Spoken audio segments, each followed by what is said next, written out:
What is up, everybody? Welcome back to the Devy YouTube channel. Every week this college football season, we've been going through the risers and fallers in terms of Devy college football value and just kind of dynasty value of the 24 class. Just to kind of give you guys an idea of what's going on in college football, especially for some of you guys that just don't watch it, right? Just kind of understand it. Maybe you play Devy, but you just like the top guys, those type of things. That's what we're here for. So we're going to be diving into that. We have 2 more weeks of this series left. We're going to do this week, and we're going to do a little college football conference championship kind of edition, and then we're done. And then we're going to be kind of looking in the mocks, dive into the real Devy and all that kind of stuff. But this has been a lot of fun this season, so hit that like and subscribe button. We'll dive into more guys and a quarterback room that's on our fallers list. So a little bit of a different faller here, not a particular player per se, but a quarterback room that's falling down the pipe in terms of value in Devy.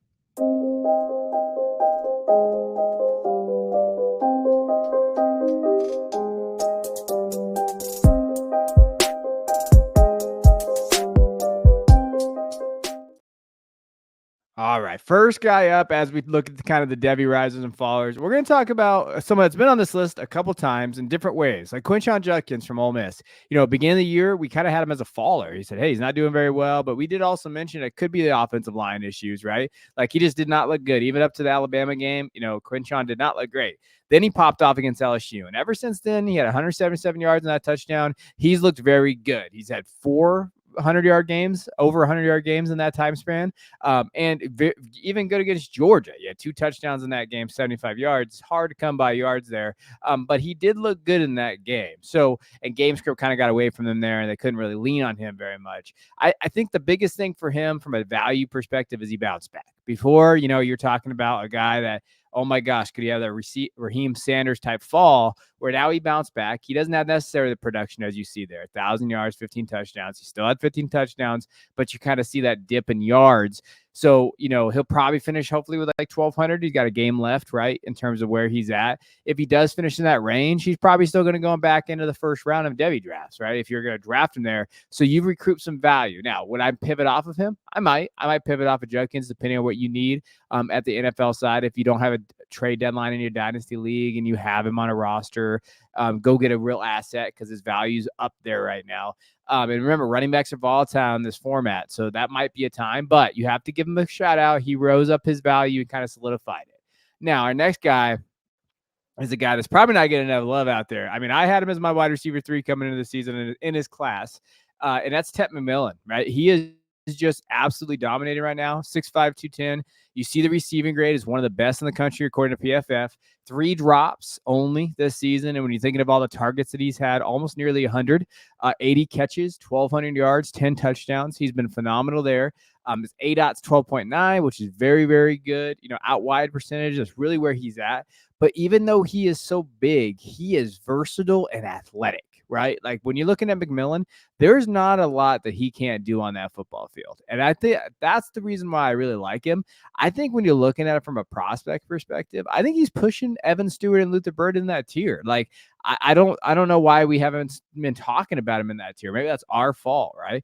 I do think he tests well. I think they have a great offense out there. Arizona's really building something there. They've looked fantastic down the stretch this season.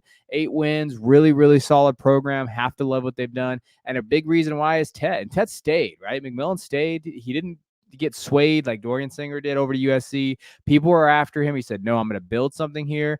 That shows you something about a prospect. I know it's not going to show up in the spreadsheet, but damn it matters to me. And I really like that about McMillan. I like him as a receiver. I think he's going to push for that wide receiver 2 next year. And that offense is going to be so much fun to watch next year. You guys have no idea. Like they're going to push for a Big 12 championship next year, which is weird to say. Big 12 championship for Arizona. All right. Next guy, Xavier Leggett, is a guy that I think you have to mention. I've talked about him a little bit. 6'3", 227. He broke. I'm pretty sure he's about to break Alshon Jeffrey's record for most receiving yards. It's going to be close. I don't know if he's going to get there, but 1,200 yards and 7 touchdowns this year, 71 receptions. He's looked really, really good. And he's got such good hands. He had a great catch in this last game that they played. Just phenomenal, ball skills, able to get up there, eye discipline, and catches in traffic very well. Now, I think someone would be concerned about how many contested catches he has. Can he create that separation? What does it look like? I think that's a fair concern or area with him. I think the other part of it is he's an older prospect. This is his 5th year. Spreadsheets aren't going to like that. Late breakout, only 1 year of real production. Like, those are some red flags that you're going to have from him. But from a film perspective, he does a really good job as a receiver, and he's definitely popped up into some big boards. And I think that he could get day 2 capital. And before the season, if you could tell by the numbers, he was not on anybody's radar. So he had one of the biggest rises, I think, of the class. 13.88 really kind of has the ability to go inside and out. His wide percentage is at 64, but his slot percentage is in his 30s. So, I mean, there is a way he's versatile. Maybe a team falls in love with that versatility, and you have to like his chances of being the day 2 guy. Now, last guy here that we want to kind of mention in terms of like, hey, who's risen up? And I cannot believe I'm talking about this guy, but it's Jermaine Burton. And shout out to JC Dynasty Jeremy. He does stuff here for our channel, for our Patreon. He's been talking about Jermaine Burton being a riser as well. Like, hey, you know what? Something to see here. And the thing is, like, the weird thing about Burton, at Georgia, as you could tell, his first 2 years about Georgia, 21 and 20, and he was a big play guy, right? Average 19.1, 15.0 average. But it was like, hey, he's just not getting the ball. He's not getting the ball. Hey, he's going to transfer to Alabama. Man, he's going to crush Alabama. Then last year was a down year for him, like 40 catches, but just didn't have that big playability. That offense was all over the place. It was just nasty last year. And then this year, he's kind of popped off a little bit. 33 catches again, 749 yards, 7 touchdowns, 20.68. And I'm going to tell you the most important number, 0 drops.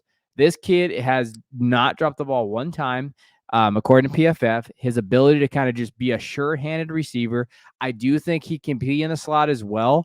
And the biggest thing is when I did the pre-scouting on him, I think I scouted him 4 years ago.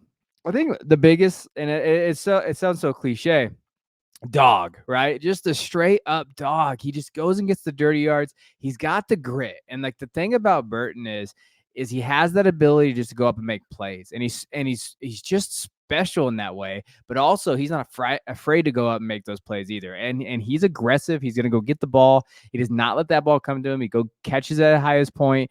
A lot of things to love about Jermaine Burton, and you have to give him credit for bouncing back this year. He still has a couple more games left. They go against, they play against Georgia. Maybe they beat Georgia. Maybe Burton's a big part of that. Go to the bowl game. I mean, you could be talking about Burton as being that big riser as we get into it, get over 1,000 yards receiving. I don't think that's out of the question for him. All right, now let's jump over to our fallers. So let's talk about, fallers that we see. And in particular, what I want to just talk about, and again, this is a little different. Let's talk about the Ohio State quarterbacks because, going into this last season in terms of Devy, it's pretty commonplace to take some shots, right? So like you're sitting in there in the 3rd, 4th, 5th round. You're like, hey, who's a quarterback I can take a shot with? And a lot of people pick Kyle McCord. And I think a big part of that was because, hey, they figured Ohio State quarterback, they go to the playoff. Maybe he kind of rises in value. That just hasn't happened. After the Michigan loss, I think he's definitely lost a lot of his value. And it's hard to see an avenue where Kyle McCord is an NFL quarterback. So now to me, when you're looking at that, that's a dead asset. Now, not to say that I'm smart because I like Devin Brown. Well, Devin Brown can't even beat out Kyle McCord. And that's a problem in itself, right? So when you think of Devin Brown and Kyle McCord, that's tough to come back from in terms of a Devy because they're done. Their Devy assets are done. There might be someone that believes in them, but you're not getting any of the value coming back from it. So that comes from a perspective of like, all right, do I draft Devy quarterbacks in the 3rd, 4th, 5th round? There are always guys that like will rise up a little bit, right? Like Shador Sanders, even maybe Jackson Dart this year's value. Like there's going to be guys like that, but they're so volatile and they're so few and far between that maybe we just look at quarterback position and say, don't waste your Devy picks on those 4, 5, 6 range. Go get a real asset in the wide receiver running back room and go attack that asset. Or the tight end position is a fun one in the 4th, 5th round because there's a lot of tight ends out there that you can maybe grab. So, down on them. I'm not talking about Lincoln Keenholes yet because I do think Lincoln could maybe pop off and be that guy for them. He has a fun kind of prospect, but I wouldn't draft him. I'm not drafting these guys in the Devy format. So I think the Ohio State quarterbacks for me are those biggest kind of, fallers because they're not recouping anybody their value back that they gave them. So that is our Week 12 edition of the Devy College Fantasy kind of risers and fallers. Let us know. What do you think of these prospects? Let me know.